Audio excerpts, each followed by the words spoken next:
ya ahorita más o menos estuve mandando un mensajito de que estuvimos juntos. Y esperemos poder hacerlo. Sí, regresar en octubre. Muchas gracias. No lo sé, pero sí. Sí. Bueno, muy buenos días. Voy a tratar de hacer una especie de combinación entre leer y hablar, porque pues la verdad me metieron en unas reflexiones que me parecieron para mí muy interesantes. Aprendí cosas y algunas que tengo que decir. Pero bueno, muchas gracias por estar aquí en este día de tanta movilización. Agradezco mucho al Centro Cultural Universitario Tlatelolco de la UNAM, encabezado por el maestro Ricardo Rafael, la invitación a participar al lado de mi colega y querido amigo Jorge Cadena Roa en este panel.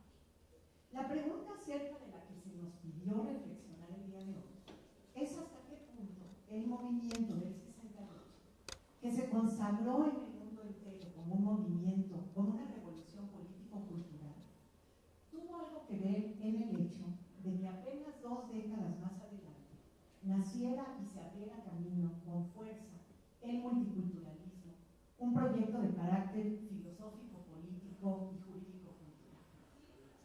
En 1968, 54% de los habitantes de este planeta tenían menos de 24 años de edad y había aumentado muchísimo en todo el mundo la currícula, el porcentaje de jóvenes en las universidades, ¿cómo se dice eso? Matrícula.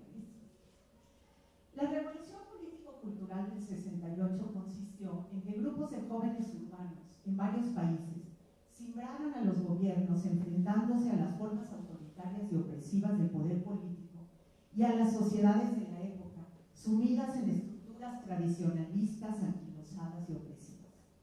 Con diferencias que correspondían a los contextos culturales y sociales concretos, a los estudiantes de aquella década, la de 1960-70, los unió la búsqueda por la libertad y la ilusión de contribuir para que en el planeta se impusieran sociedades igualitarias.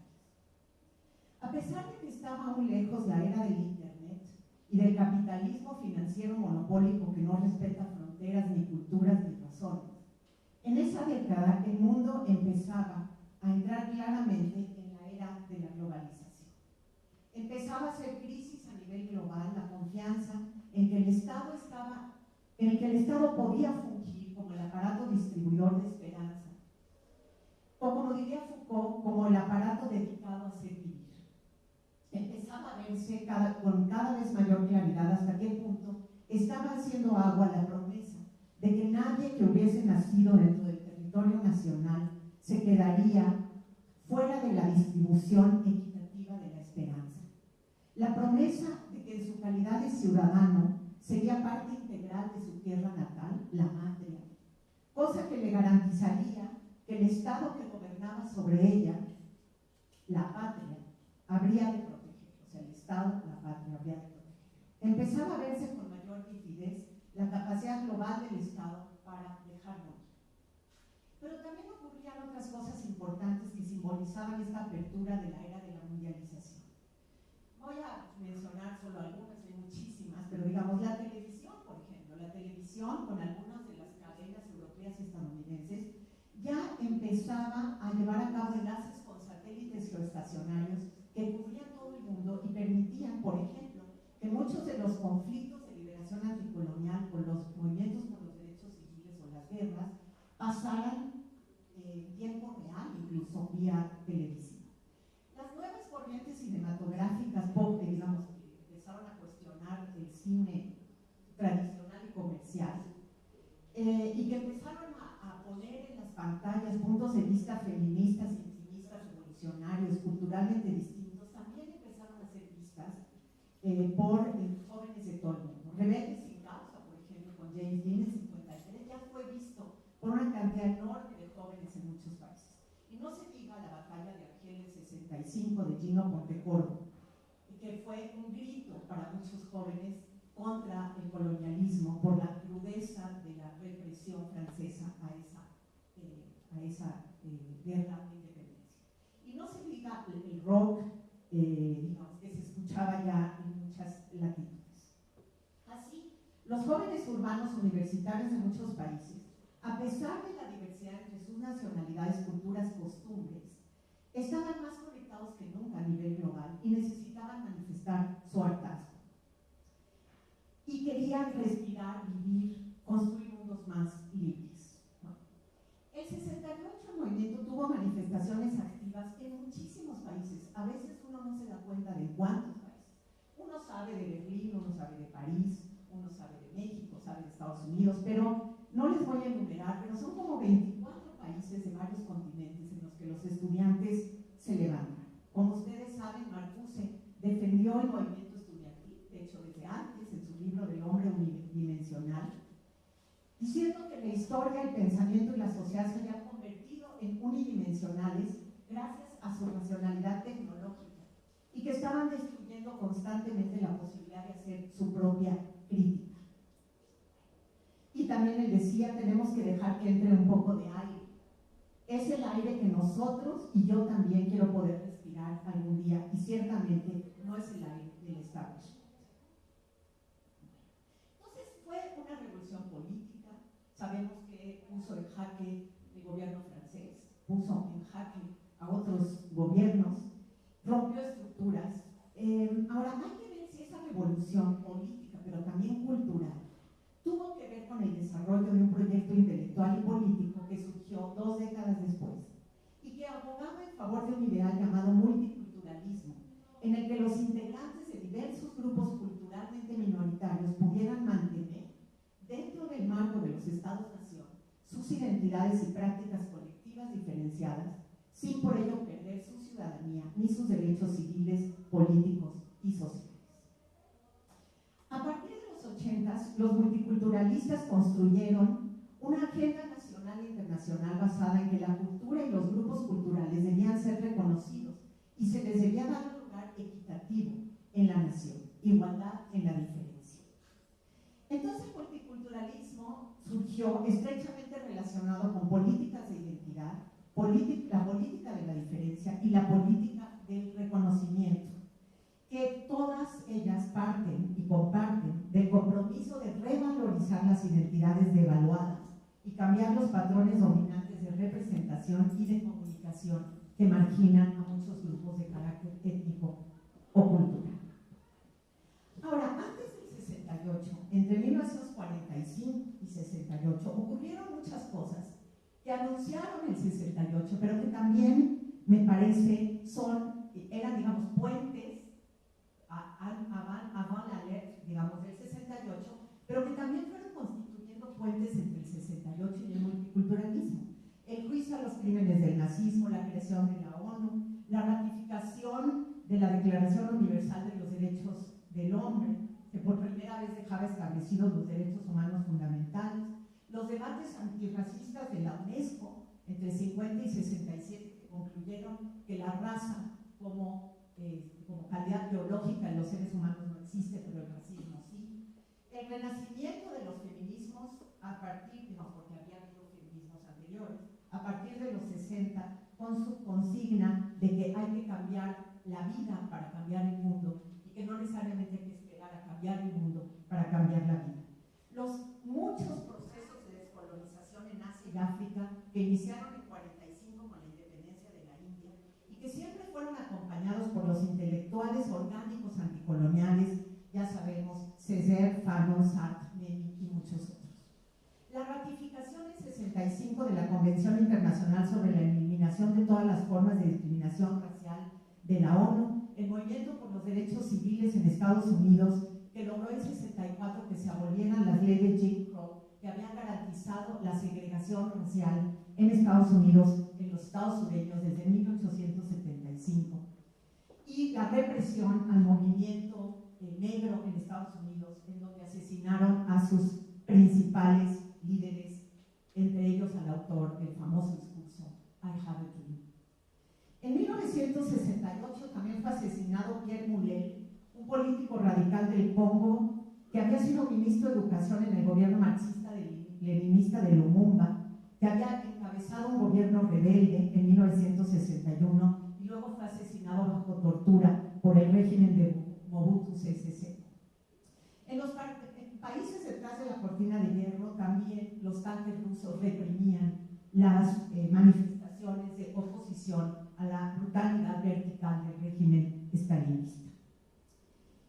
Y bueno, no voy aquí a detenerme más porque me voy a tardar demasiado, pero bueno, había muchas revistas en Europa y en Estados Unidos y en los países de África sobre todo, que estaban poniendo en la agenda en el 68 las voces y las agrupaciones de los estudiantes africanos. Y hay varios testimonios que no puedo leer, pero muy interesantes de cómo estos estudiantes africanos, tanto en sus países como en Francia, en Alemania, en Inglaterra, en Estados Unidos, estaban poniendo sus demandas y como decía uno de ellos del Congo, decía, ver a De Gaulle zozobrar en el 68 nos llenaba de esperanza.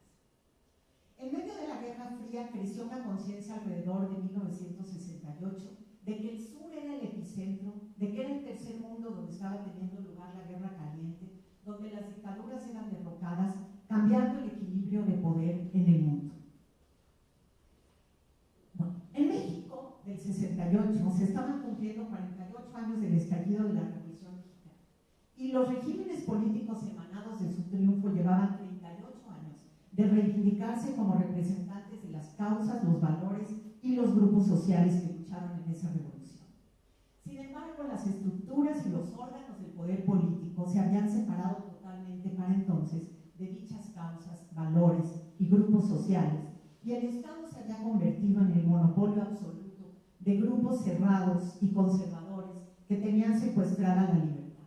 La prensa estaba controlada, los movimientos sociales eran reprimidos y muchos de sus líderes estaban presos y los jóvenes eran vistos como una amenaza inmadura y rebelde a la que había que controlar.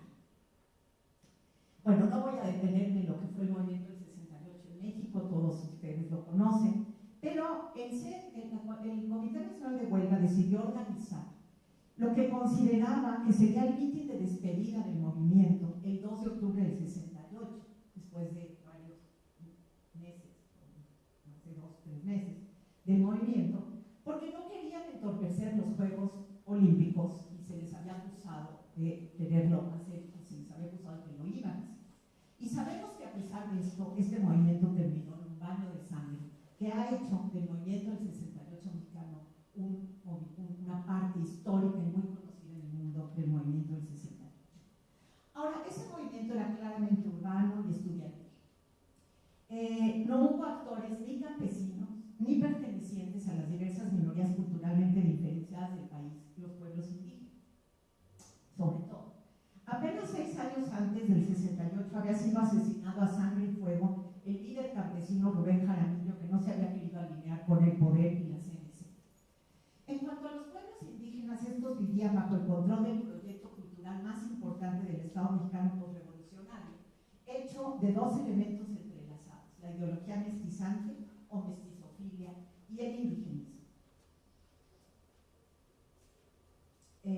Y es en esta política cultural que el Estado había basado su imaginar, construir y consolidar la identidad nacional y también la relación de la nación mexicana con el resto del mundo.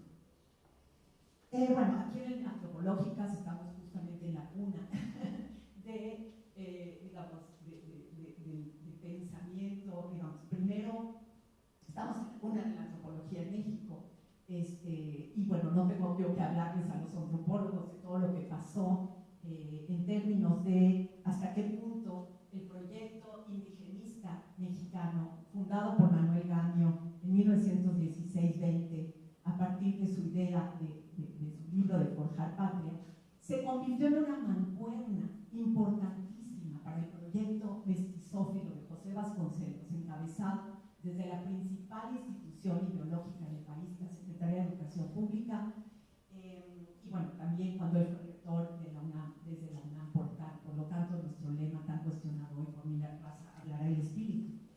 No tengo que hablar de eso, es ampliamente conocido en este instituto, pero lo que sí es importante, me parece, mencionar es que, bueno, ustedes saben, muchos connotadísimos antropólogos mexicanos, seguidores de la Escuela de Antropología Mexicana, racista, y como yo siempre digo, y bueno, Bonfil lo va a decir, y muchos, lo van a decir después, no era, porque muchos estudiantes hoy lo toman así, no era porque fueran unos, perdón que lo diga así, reaccionarios, estúpidos, antiprogresistas, etc. Era porque realmente pensaban que si se iba a forjar patria para todos los mexicanos, a los pueblos indígenas había que darles un lugar de equidad y de igualdad en ese proyecto, y para ellos esa esperanza residía en asimilarlos al mestizaje mexicano, que yo vengo de estudios de racismo, que por definición era antirracista, porque no puede ser racista un proyecto que en lugar de estar basado en construir la identidad sobre sangres puras y limpias, como se hacía en Europa en el 19, o en Estados Unidos y en muchos otros países, estaba basado en la mezcla de sangres y de culturas, por lo tanto en un proyecto racial y cultural híbrido, impuro, vamos a decir, sucio, que en otros países era considerado bastardo. Entonces, por definición era progresista y era antirracista, ¿verdad? Ahora, claro, en 1965, Pablo González Casanova publicó su famoso libro La democracia en México, y en ese libro habló de su famoso concepto de colonialismo interno, que es un concepto importantísimo, que sigue siendo válido hoy en día, donde decía, hay sectores de la población, sobre todo los que son culturalmente diferenciados, es decir, los indígenas, que no tienen acceso a ninguno de los beneficios de la democracia ni del desarrollo, y que tenemos que luchar contra eso. Bueno, eso no había que se hablara del INI como el Ministerio de Colonias del Estado Nacional Mexicano, y que hundiera antes del 68 ya en varios de las escuelas de la antropología las críticas contra la política indigenista. Y en esas estaba cuando estalló el movimiento del 68. Como pueden ver en esta preciosa foto, ahí estaban todos los antropólogos marchando con los estudiantes. Algunos eran parte del Comité Nacional de Huelga, como Andrés Fábregas, que escribe sus memorias en ese libro hermosísimo de los años estudiantiles. Y bueno, todos ellos participaron en el cuestionamiento frontal al Estado mexicano. Y en 1970 se publica un libro muy importante desde esta perspectiva.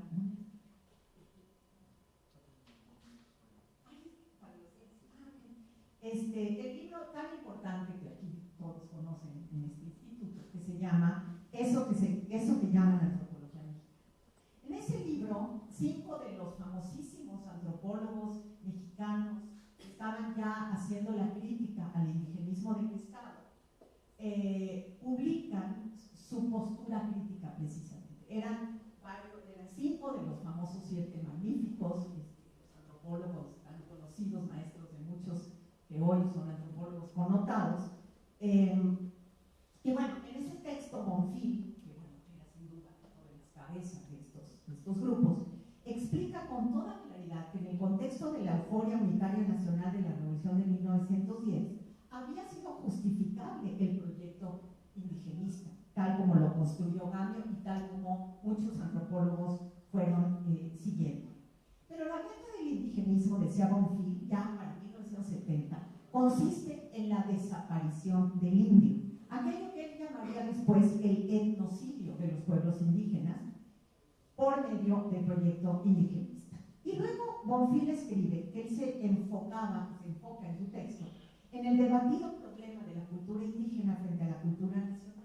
Explica que durante mucho tiempo se pensó en el concepto cultura como solo perteneciente a sociedades pequeñas, muy cohesionadas, homogéneas en sus cosmovisiones y tradiciones y costumbres. Y luego agrega, este concepto tuvo que ampliarse para dar cuenta de la cultura de las sociedades mucho más amplias, complejas, estratificadas, en las que la cohesión ya no era la regla, sociedades nacionales, por ejemplo. Para problemas semejantes, sigue escribiendo, los antropólogos hallaron un recurso. En sociedades estratificadas, con culturas complejas, dijeron, hay subculturas. Y la cultura nacional es la suma de todas las subculturas. Pero la pensaban en algún momento esta suma como armónica y funcional. Según algunos, digamos, lo conseguían y lo pretendían. Sin embargo, dice Bonfil, no era ni armónica ni funcional, y no solo era una suma, era mucho más complejo. Entonces hubo que introducir en esta concepción la noción de conflicto, ya que siempre estamos hablando de sistemas sociales en tensión, entre los cuales algunos, en cuyo seno conviven grupos socioculturales que son estructuralmente antagónicos, no solo culturalmente antagónicos, sino también estructuralmente antagónicos, porque están situados en lugares extremadamente diferentes en la estructura de clase y de poder económico, político y cultural en los Estados-Nación. A partir de ahí, Bonfim procede a analizar cómo en los países en los que hay pueblos indígenas, la cultura de clase, y así lo dice en 1970, de quienes son oprimidos, pero no son indígenas, difiere de aquella de los que, además de ser oprimidos, son indígenas. Bueno, obviamente Bonfim, en 70, dentro de una academia de la antropología, en la ENA, imbuida profundamente de marxismo, estaba debatiendo con los marxistas, que digamos, todavía no necesariamente abiertos a que podía haber minorías, podía haber dentro de las clases sociales oprimidas, podía haber minorías que se distinguieran culturalmente y que tenían que tener entonces un camino de lucha por sus derechos que era bastante distinto al de los otros grupos obreros o campesinos, mestizos, digamos, en este país, oprimidos. A las clases indígenas, decía Bonfim, no solo se les explota y domina, sino que se les vuelve culturalmente inauténticas, aunque formen parte del Estado-Nación. Y eso lo llevaba a concluir que como tenía que haber a fuerzas una relación dialéctica dentro del Estado-Nación, no solo en México, sino en otros países en donde a través de la ideología del mestizaje se niega a los pueblos indígenas culturalmente diferenciados, como tenía que haber una relación dialéctica entre las culturas nacional e indígena, pues ese proyecto era enajenante no solo para los oprimidos culturalmente, sino también para las mayorías. Y él decía que la liberación de las culturas aborígenes era condición no solo para que éstas alcanzaran su expresión plena y auténtica, sino también para que la cultura nacional avanzara por el camino de su liberación hacia el logro de su autenticidad. Bueno, aquí Bonfim está poniendo ya las primeras piedras de un proyecto que varios años después se consagraría, por lo menos frente a poblaciones aborígenes, porque digo, el multiculturalismo es mucho más amplio, como multicultural. Y bueno, él habla de que ya habla de autodeterminación, ya empieza a hablar de cuáles de los pueblos indígenas, por ejemplo en México, por su importancia numérica, por su importancia en la producción, por su importancia cultural, por su relación con la nación, por su capacidad de negociación, etcétera, deberían tener derechos de autodeterminación cultural. Y dice que ya hay que reconocer que se está en México en la presencia de un proyecto que debería ser un proyecto pluricultural. Y entonces se pregunta, ¿es incompatible la presencia de diversas identidades étnicas con la idea de una sola patria? ¿Son mutuamente excluyentes la pluralidad cultural y la participación en una patria común? Y su respuesta es clara, dice, me parece que la realidad actual y la historia ofrecen muchos ejemplos que responden negativamente a esas cuestiones. La diversidad cultural no es incompatible con la idea de nación. Entonces, esta crítica al indigenismo de Bonfim tuvo un enorme impacto en los antropólogos de los años 80 y 90, pero también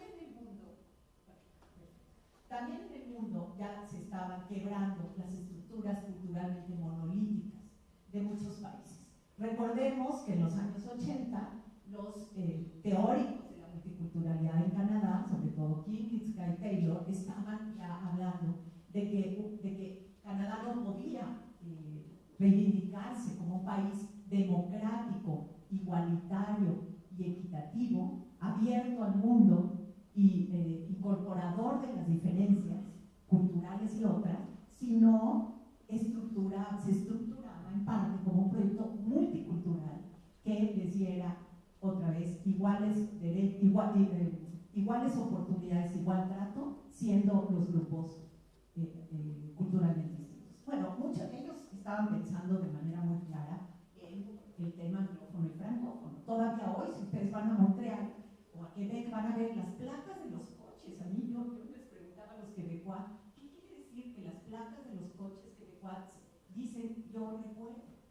ya me contaron. Quiere decir, yo recuerdo que nací bajo el símbolo de la flor de lis, o sea, los reyes franceses, ¿no? La corona francesa, y hoy vivo bajo el símbolo de la rosa, o sea, la corona británica. O sea, las placas de los coches en Quebec siguen diciendo los quebecois seguimos oprimidos por el proyecto anglófono, ¿sí? Y los multiculturalistas canadienses estaban pensando en eso, y claro, luego se les vino encima la ola de los múltiples inmigrantes que llegaban y el tema de lo que ellos llaman las primeras naciones canadienses, o sea, los pueblos indígenas, que de ninguna manera está resuelto en Canadá. Bueno, pero en México la postura de Bonfil tuvo una enorme influencia. Estaba conviviendo esta crítica al indigenismo con lo que pasaba en Canadá, que se manifestaba ya en Nueva Zelanda, que se manifestaba en Australia, que empezaba a ser debatido también en Inglaterra. Y bueno, ahí se firmó el convenio 169 de la OIT para darles a los pueblos indígenas derechos multiculturales en sus países. En México lo firmó.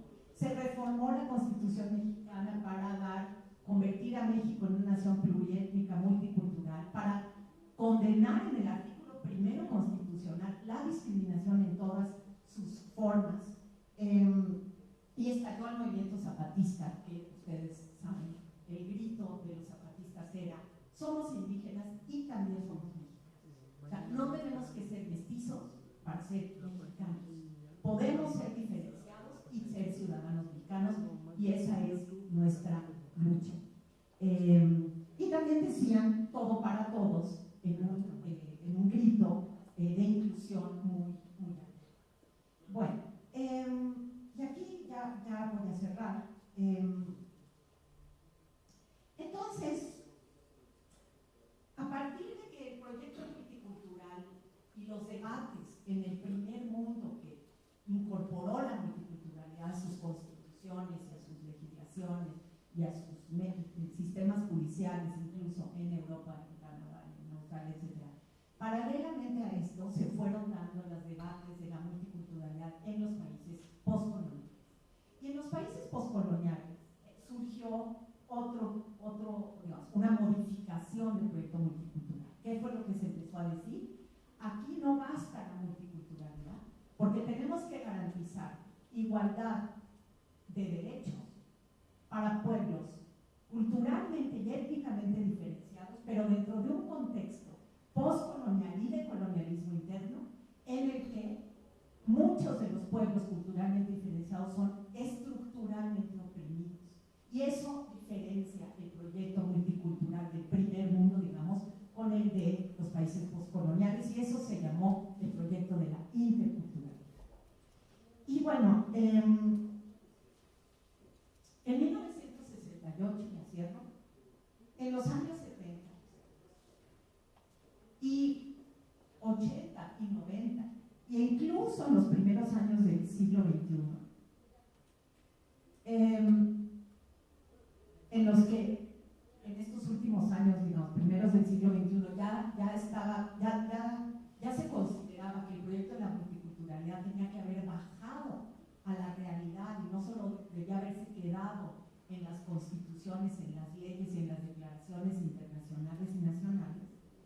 Pero ni siquiera en estos momentos de los primeros años del siglo XXI, el mundo estaba preparado. Si no lo estaba en el 68, no lo estaba en el 70 cuando Bonfil escribió, no lo estaba en el 80 cuando empezaron los teóricos de la multiculturalidad, no lo estaba después cuando los proyectos multiculturales en algunos lados sí empezaron a bajar y en otros no.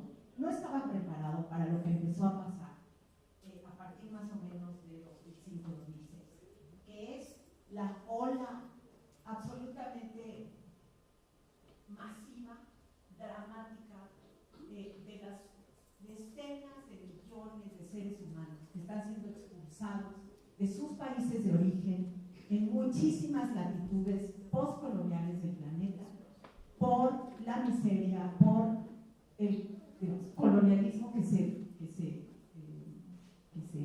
reproduce después de las independencias, por las brechas entre los países metropolitanos y los postcoloniales, por fundamentalismos diversos que entran en conflicto, fundamentalismos incluso los occidentales, no nada más, pero también, y que están siendo expulsados hacia el primer mundo, que no los recibe, que les cierra las puertas, que incluso se está fascistizando para no dejarlos entrar. Y este fenómeno no había manera de que se pudiera haber previsto en el 68, ni en el 80, y ni siquiera hace 10 años. Y estas poblaciones hoy se enfrentan a retos que la multiculturalidad no acaba de resolver, porque se han convertido en seres desechables, exterminables y víctimas de lo que Achim Mbembe tan claramente llama la necropolítica. Muchas gracias.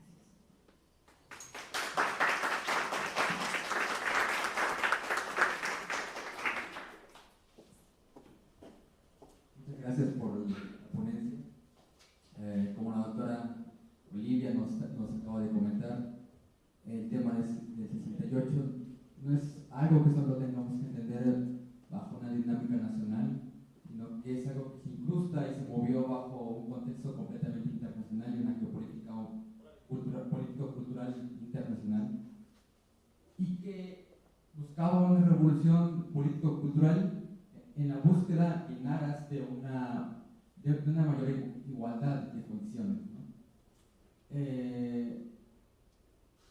Es algo que es geopolítico, es un elemento de la globalización, y que es algo que podemos ver hoy en día también, ¿no? Todos los movimientos sociales, ya sea de jóvenes o de cualquier índole, se ven interconectados geopolíticamente.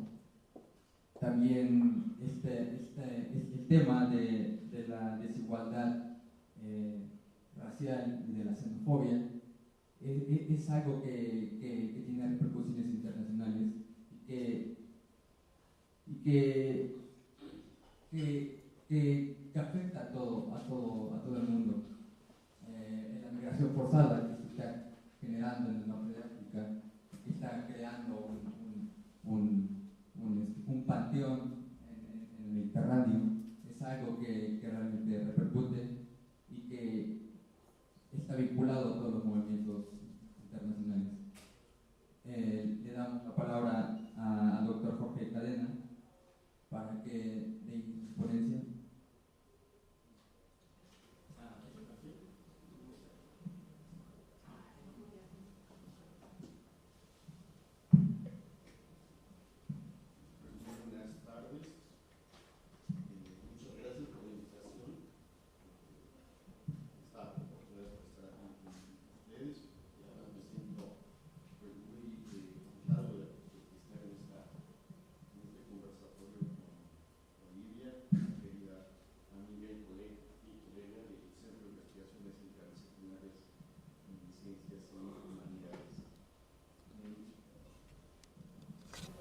Debo empezar por aclarar que yo soy sociólogo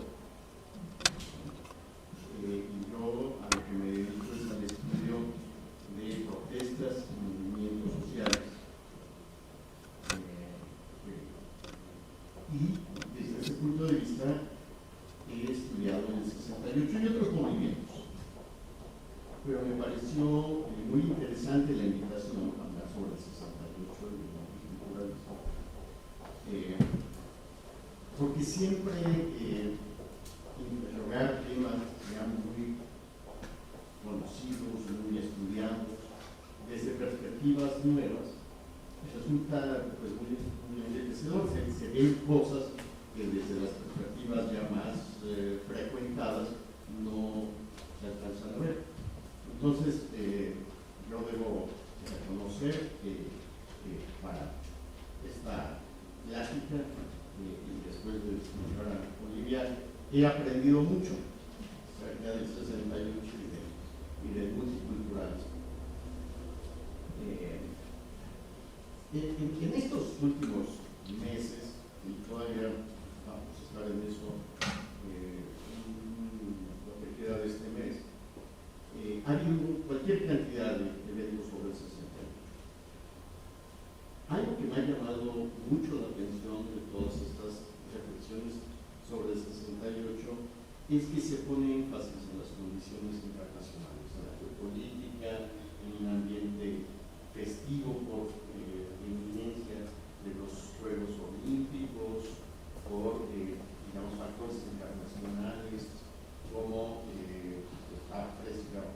movimiento en Hungría,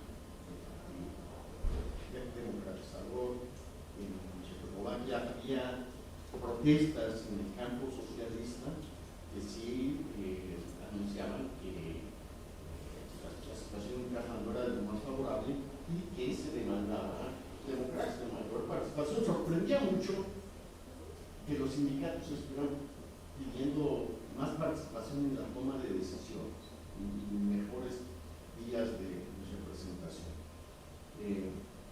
Hay también, ya lo mencionaba Bolivia, un movimiento anticolonial en África, estaba también presente el ambiente de Guerra Fría, el conflicto entre potencias, estaba también en el escenario y en el imaginario y muchas decisiones y proyectos políticos en la Revolución Cubana. Entonces, todo esto estaba abierto en la discusión, eran referentes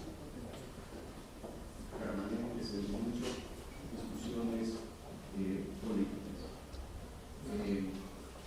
Entonces, desde el punto de vista de las causas del 68, se hace referencia, se pone mucho énfasis en todos estos factores externos, de tal suerte que el 68 mexicano parece que fue provocado por cosas, por una influencia del exterior, como si no hubiera motivos internos, ¿no? Que sí los hay, por supuesto, pero en muchas apreciaciones el énfasis está puesto en lo externo.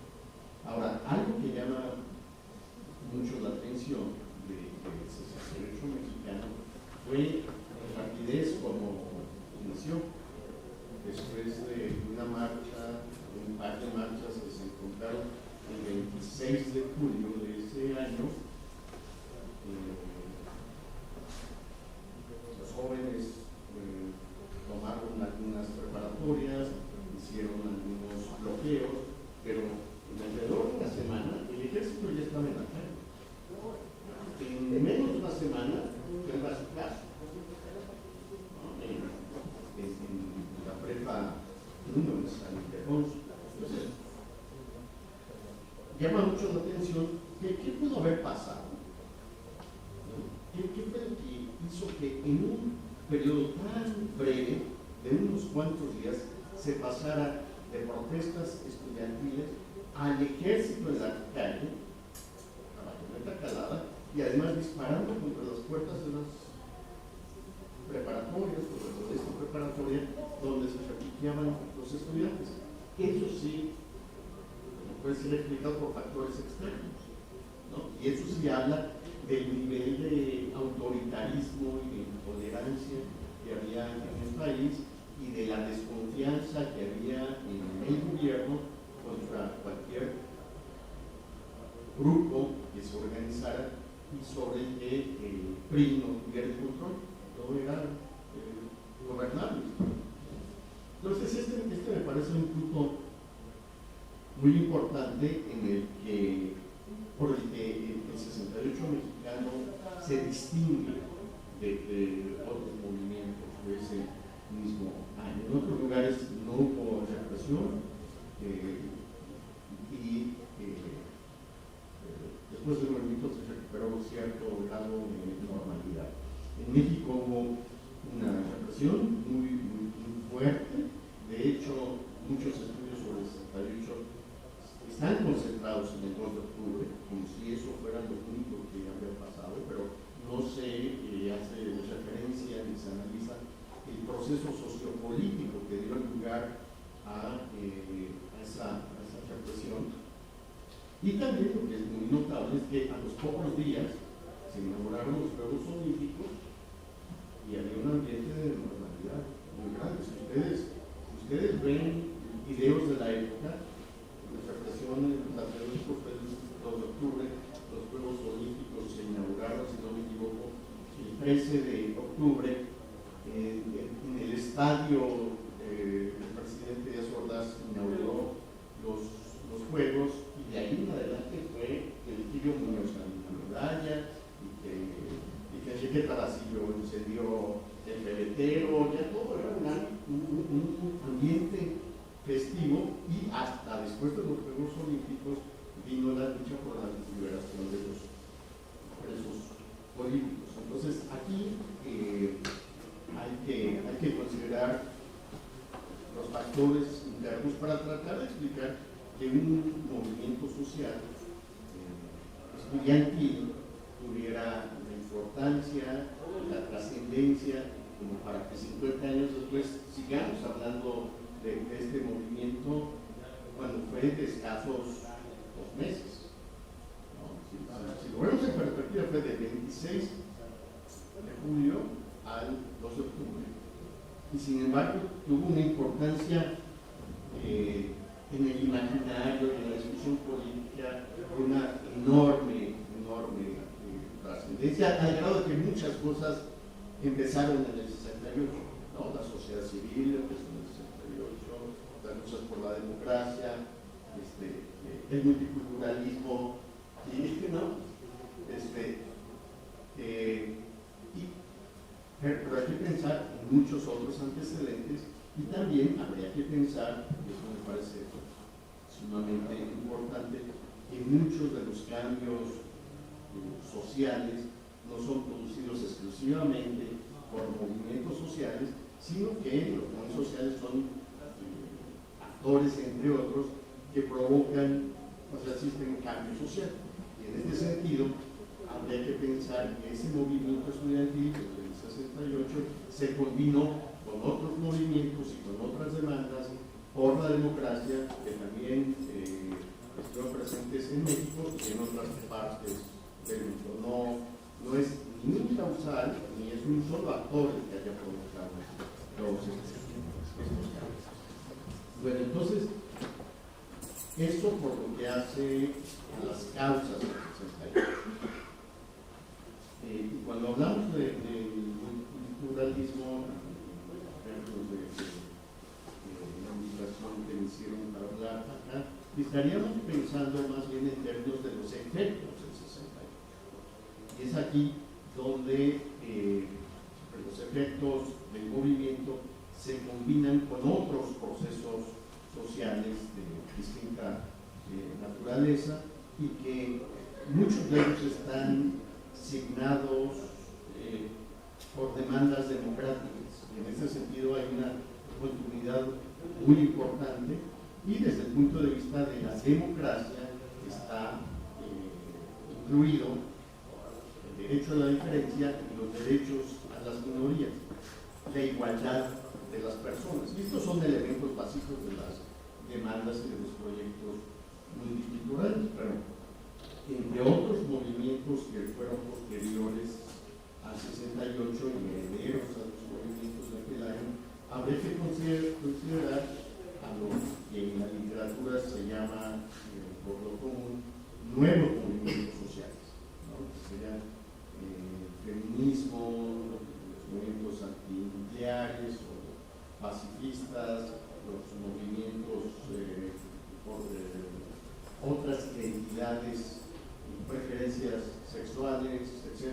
Y se les llama nuevos movimientos sociales porque los viejos movimientos o los movimientos anteriores estaban asociados, o se decía que estaban asociados a la estructura productiva, es decir, tenían identidades, orígenes y base en el mundo del trabajo, en el mundo de la producción, y los nuevos movimientos sociales eran de otro carácter, eran multiclasistas, planteaban otro tipo de identidad entre sus partícipes y no estaban vinculados directamente al mundo productivo, ¿no?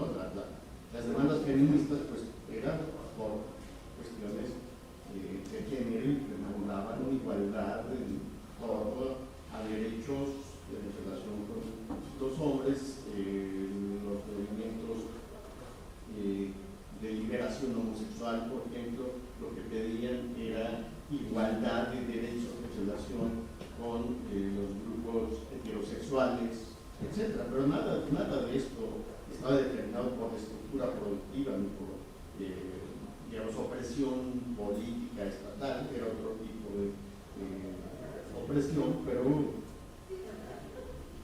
de tipo más cultural, por decirlo de alguna manera. Entonces estaban estos nuevos movimientos sociales, estaba también un resultado de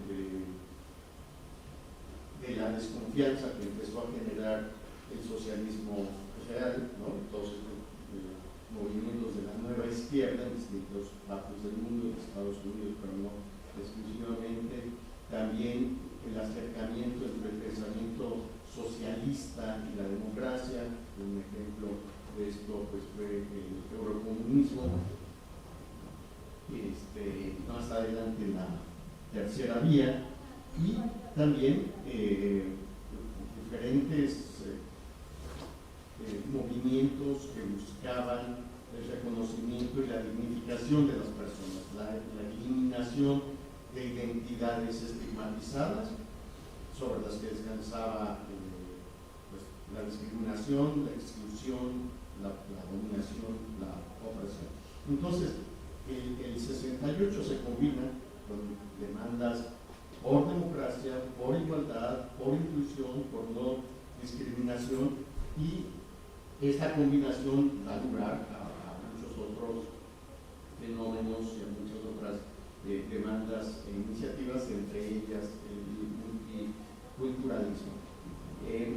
Hay sí un vínculo entre el 68 y demandas, digamos, indígenas, por la inclusión, por la no discriminación, porque el 68 dio para mucho. Dentro de los que participaron en el movimiento estudiantil del 68, algunos se quedaron en las universidades, formaron los grupos de estudiantes en lucha, fueron muy influidos por diferentes grupos e ideologías políticas, desde el guevarismo hasta el stalinismo, el maoísmo, etc.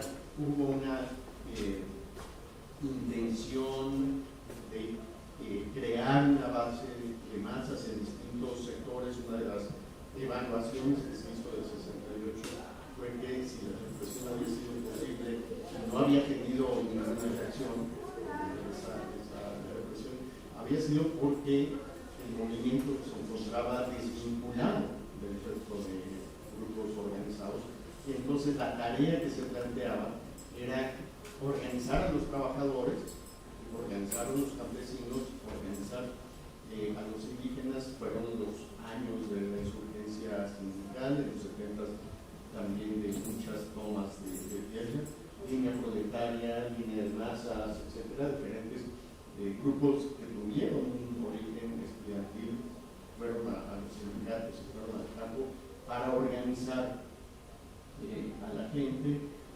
Otros grupos se dedicaron a formar partidos políticos, el Partido Mexicano de los Trabajadores, Alberto Castillo, entre otros.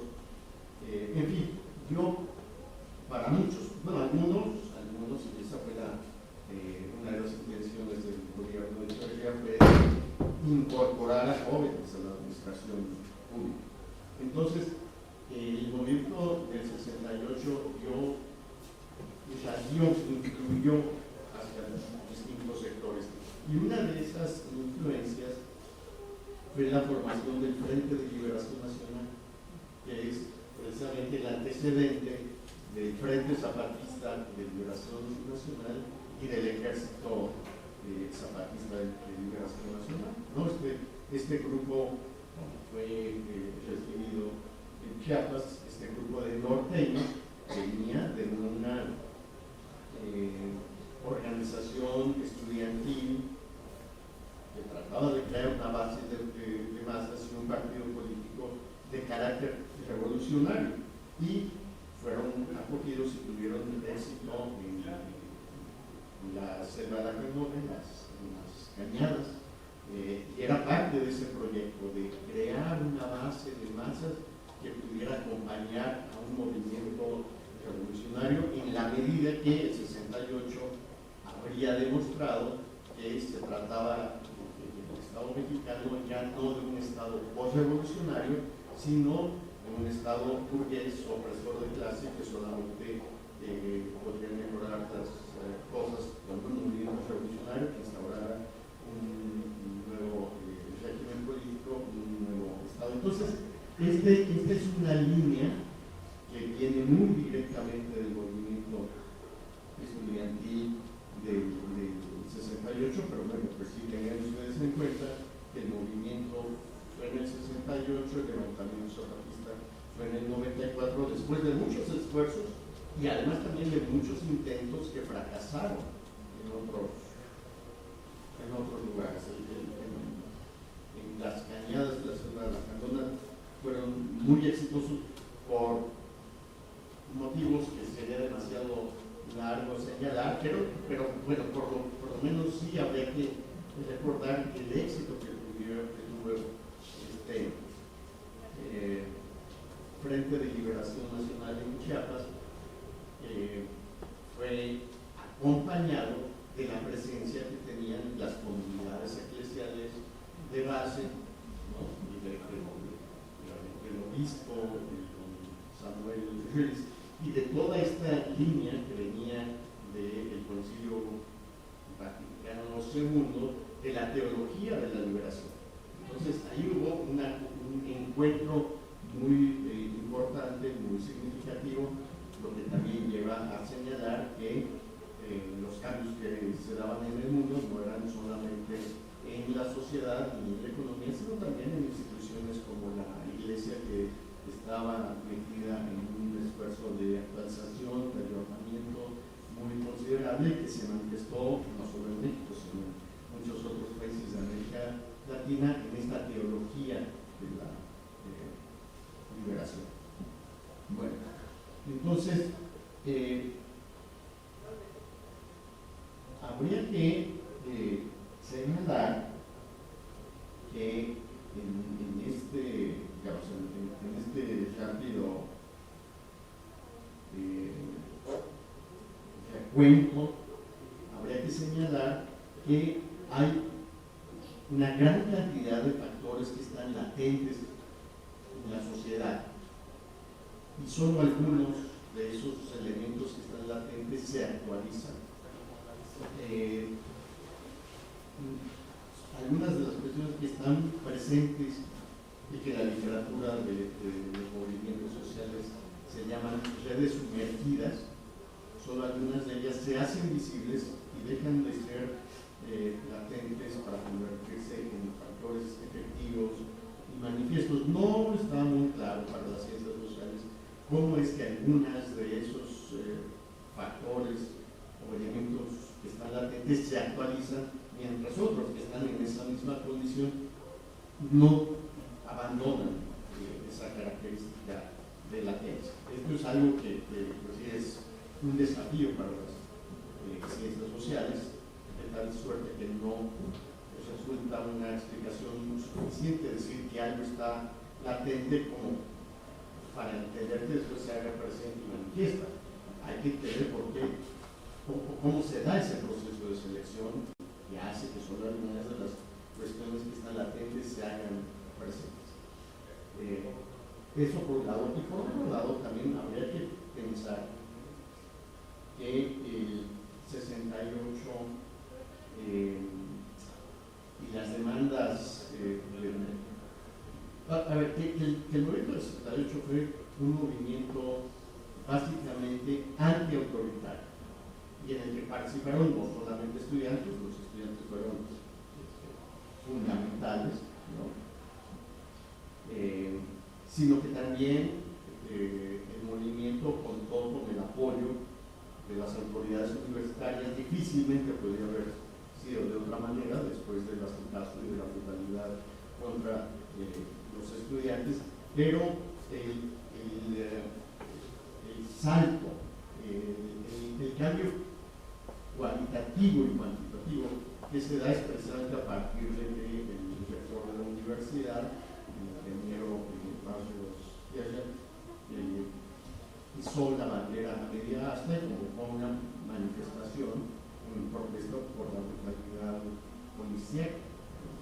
Hasta ese momento el grueso de los participantes eran estudiantes preparatorianos y de las vocacionales, y después a partir de ahí se convirtió ya en un movimiento de tenía su centro en este campo, o sea, de estudiantes de licenciatura. Y ahí habría que decir, si pensamos por qué el movimiento del 68 fue un movimiento estudiantil, bueno, pues es también un indicador del grado de control que había sobre otros actores sociales, ¿no? Habría que tener muy claro que los obreros, los campesinos, que se llamaban el sector popular, estaba fuertemente controlado. Eran organizaciones, como siguen siendo ahora, de afiliación forzosa, antidemocráticas, no eligen a sus propios líderes. Desde entonces eran más bien organizaciones de control político que de representación de sus afiliados ante los patrones o ante las autoridades estatales. En cambio, los estudiantes, por sus características sociodemográficas y por las instituciones en las que están insertos, son mucho más libres. Y lo vemos ahora mismo con el movimiento que tenemos en la universidad en los últimos días, ¿no? Empezó como un problema local en el CCH Azcapotzalco, que reaccionó por una serie de demandas arbitrarias de la directora entrante, como, bueno, ustedes saben, no les voy a contar esa historia, pero que llevó a que la directora renunciara después de escasas 3 semanas de estar en el cargo. Sin embargo, los estudiantes plantearon que era necesario continuar con el movimiento, vinieron a la ciudad universitaria con esa demanda de que querían clases, querían profesores, querían seguridad en el campo, querían que les respetaran sus manifestaciones culturales en los lugares, etcétera, etcétera, y fueron atacados de manera brutal por un grupo de choque que dejó a 2 chicos entre la vida y la muerte. Eso fue el lunes 3 de septiembre. Para el día 5 de septiembre estaban en paro 30 y tantas entidades académicas de la UNAM. Hubo una manifestación en el campus de entre 20 y 30,000 personas. Vinieron estudiantes de la UAM, del Politécnico, de otras instituciones académicas que no son de la UNAM, a solidarizarse, y fue una manifestación como no se veía probablemente desde el 99-2000, en cosa de días, ¿no? Como respuesta a este ataque del grupo de choque. ¿Cómo se logra eso? Bueno, pues entre otras cosas, porque son estudiantes universitarios y sus profesores tampoco están de acuerdo con ese nivel de violencia y de brutalidad y están dispuestos a apoyar y a animar a que los estudiantes vayan a estas manifestaciones y además también a que nos acompañen. Estamos ahí presentes. Pero además también es un grupo muy numeroso que tiene lugares de encuentro, las escuelas, los salones de clase, muchos otros lugares donde pueden hablar de estos problemas, ponerse de acuerdo y coordinar actividades conjuntas. Tienen mucho tiempo no estructurado, de tal manera que pueden ir a la manifestación, pueden ir a la asamblea de su escuela, pueden ir a la interuniversitaria, en fin, pueden reestructurar sus actividades sin que eso implique no es un costo adicional, como sí lo implicaría para otros grupos sociales, ¿no? Que trabajan y que tienen horarios inflexibles y que si no van les descuentan, o que tienen líderes que los están vigilando y que están dispuestos a penalizarlos en caso de que tengan alguna actividad organizada que no haya sido aprobada por los propios líderes. Entonces, hay estos factores entre los estudiantes, por lo que es frecuente que los estudiantes se movilicen, o sea, los primeros en movilizarse, cuando el resto de sectores está en paz. ¿Sí me explico? Para otros grupos sociales es mucho más difícil y más costoso movilizarse.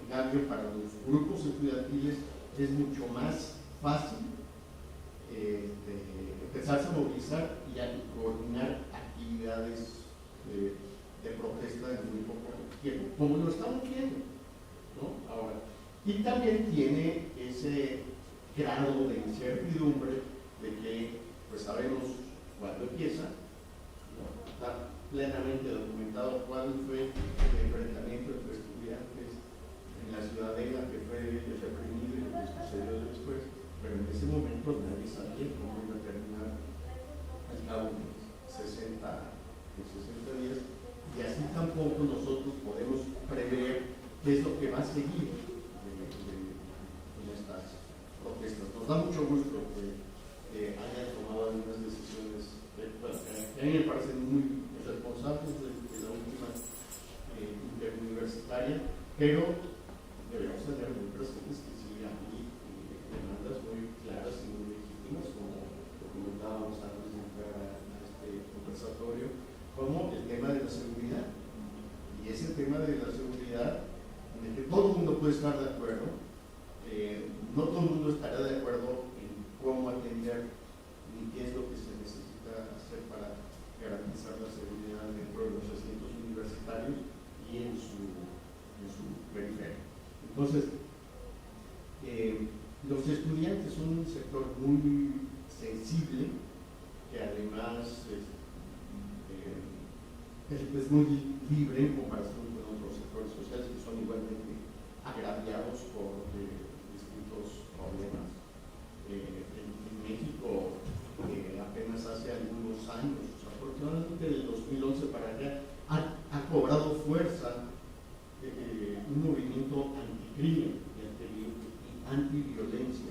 Antes de eso había protestas aisladas, pero un movimiento nacional contra la violencia, el crimen y la manera como se combaten todas las violaciones de derechos humanos que se han producido, es prácticamente del 2011 para acá, del movimiento por la paz, justicia y dignidad, porque es también un movimiento que pide seguridad y que pide que el Estado cumpla con las tareas básicas que le ponen a cualquier Estado: la seguridad de las personas, la imposición del Estado de Derecho y en fin, la protección de la vida y de la propiedad de las personas. Entonces, en este contexto, yo espero que no haya sido una regresión demasiado larga que parezca que perdí el hilo. En este sentido, es que el multiculturalismo, a mí me parece, y estoy de acuerdo con Olivia en la manera como lo presentó, el multiculturalismo es un movimiento filosófico, político y jurídico-cultural, más que un conjunto de demandas que haya sido articulado por grupos de base y que lo hayan llevado. Hay un conjunto de organizaciones, instituciones, algunas nacionales, otras internacionales, y hay también un conjunto de reflexiones de filósofos políticos que han planteado el tema del multiculturalismo, y lo plantean desde el punto de vista, pues, básicamente, de la democracia y de cómo crear sociedades más democráticas, regímenes políticos más democráticos, más incluyentes, más representativos, en sociedades sumamente heterogéneas y con divisiones de distinto tipo. Y es ahí donde me parece que el movimiento del 78 que demandaba democracia, en paz también coincide de una manera pues, muy coherente con otro conjunto de movimientos y de demandas por la democracia, no solo en México, sino en otros países. ¿No he empezado? No, muy bien. Bueno, porque yo realmente solo me quedaría por agregar que este movimiento por la democracia y de demandas multiculturales enfrentan resistencias muy considerables. Finalmente, el que se adopten y que tengan influencia en las instituciones políticas y en la vida de las personas depende no solamente de que sean buenas ideas, ¿no?, sino depende también de que la resistencia que hay hacia la democracia o hacia el multiculturalismo sean vencidas política y discursivamente. Y aquí, pues, tristemente podemos recordar que en las últimas décadas ha habido realmente un resurgimiento de movimientos étnicos que han terminado muy mal en hechos no solo de sangre, sino en masacres, ¿no? Es el caso de Rwanda, por ejemplo, o es el caso del que fue la ex Yugoslavia. Entonces, sí, el multiculturalismo es una buena idea, ¿no? Es una manera de crear democracia y de gestionar y de atender diferencias entre diferentes grupos de población que viven en una determinada proyección política, pero no es suficiente. Y también estos años son años de crecimiento del populismo, de reacciones xenófobas y de reacciones racistas. Entonces, en este sentido, habría que pensar que las demandas democratizadoras y las demandas por la inclusión, por la igualdad, por la no discriminación, contra la opresión, etcétera, etcétera, enfrentan desafíos muy considerables y que no porque alguien lo plantee o haya sido impulsado por un movimiento tienen la pelea ganada. Aún y cuando se consigan avances muy considerables, siempre está presente la posibilidad de alguna reversión. No es la mejor manera de terminar, ¿no?, con esta nota pesimista, pero mi intención es señalar que no todo está ganado, que ha habido avances muy, muy considerables, pero que es muy importante mantenerse alerta y continuar con las luchas para la consolidación, la ampliación, la profundización de la democracia y también por la mejora de su calidad, no solo en México, sino en todas partes del mundo. Gracias.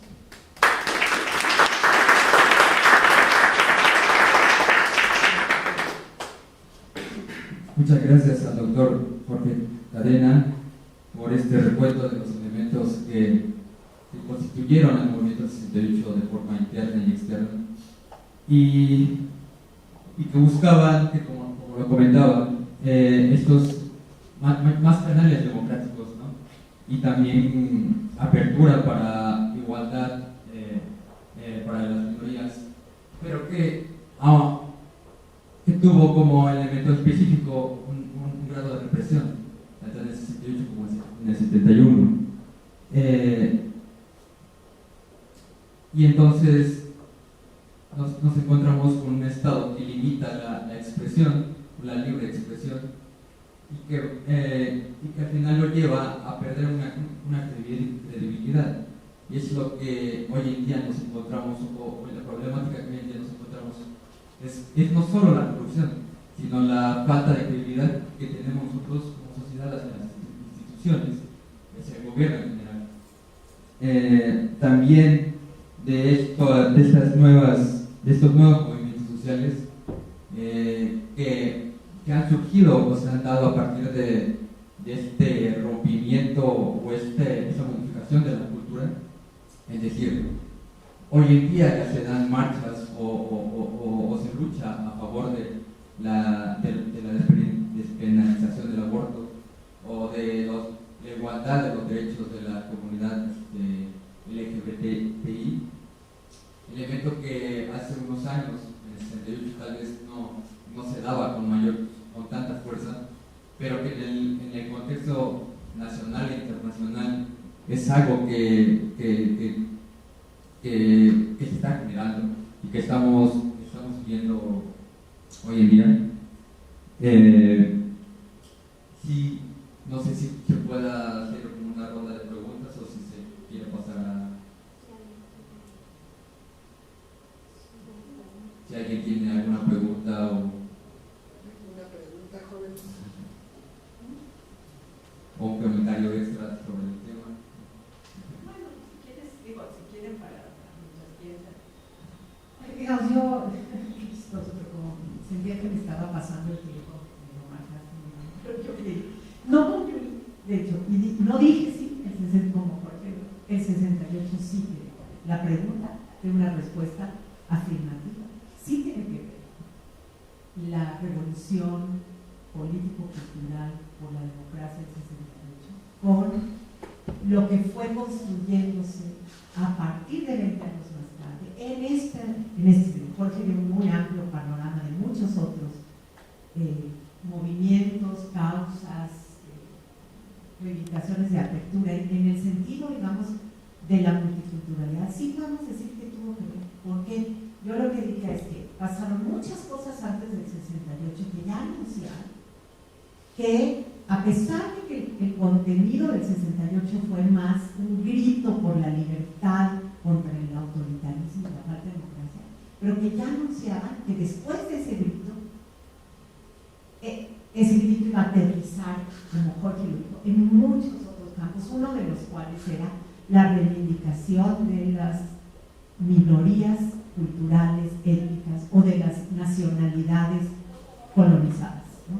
Entonces, creo que sí, y ya nada más quiero decir dos cosas que tampoco dije porque se me fueron, pero una es que Bonfil, de manera muy interesante, en 1970 pensaba que para lograr esa pluriculturalidad, primero tenía que haber un cambio político, económico. O sea, él pensaba, como es muy claro de los académicos de izquierda en 1970, ¿no?, que no podía llegarse a ningún tipo de multiculturalidad o pluriculturalidad sin que hubiese un cambio revolucionario, digamos, de estructuras socioeconómicas, ¿no? Y que sobre esa base se iba a construir otras cosas que iban a permitir la pluriculturalidad, ¿no? Y es interesante que los movimientos multiculturales de 2 décadas después no plantean eso.